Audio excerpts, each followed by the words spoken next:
Hello, fellow preachers. My name is Eric Spivey, and I'm the senior pastor here at First Baptist Church, Gainesville, Florida. Welcome to our sanctuary. I'm also an associate with Pinnacle Leadership Associates, and here's my homiletical hot take. Have you ever found yourself searching for a missional sermon format that releases the gospel message in Scripture into people's lives so they can experience kingdom impact? I have. About 10 years ago, I found this wonderful missional sermon pattern in John Addison Daly's book called Choosing the Kingdom, Missional Preaching for the Household of God. Now, every year, several times in the year, I will find myself using this pattern of preaching whenever the good news in the Scripture just cannot be contained and needs to be released in some type of creative and fun way. In my preaching, I have embraced this missional rhythm, and it's just simply this. It's gospel proclamation, gospel implication, and finally, gospel invitation. Gospel proclamation announces the good news found in a particular scripture passage for that particular worshiping community. For example, during the very first few weeks of my time as pastor here in Gainesville, I found myself preaching from Joshua chapter 5, verses 9 through 12. It's that place where the people of Israel have made it across the Jordan River, but haven't yet made it into the promised land. And the Lord needs to do some healing in them before they make it to where they're going to go.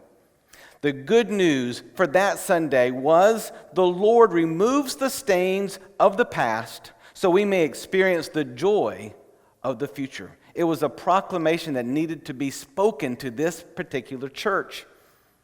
You know, when we proclaim the gospel into the worshiping community, it also has implications for how we live our lives. And that's the next section, implication.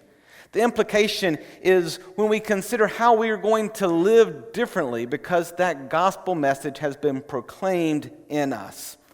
The implications I noted in that Joshua passage included the past forms the present, but never dictates the future. And a past released leads to a joyful present. Finally, after proclaiming the gospel, outlining its implication for our lives, eventually come to a gospel invitation. The invitation invites the congregation to engage and respond to the gospel that they've heard proclaimed from inside that passage. You know, the gospel always requires some type of response, doesn't it? For my sermon on Joshua, I invited the congregation to roll away their suitcases of their past so they could experience the joy of God's present. It was a powerful Sunday among our folks here in Gainesville. And I have a feeling that as you embrace proclamation, implication, and invitation, it can be a powerful tool for you as a preacher. This homiletical pattern and rhythm has strengthened my preaching, it's engaged my congregation, and it's led to God's transformation in individual lives. Let me invite you to give it a try.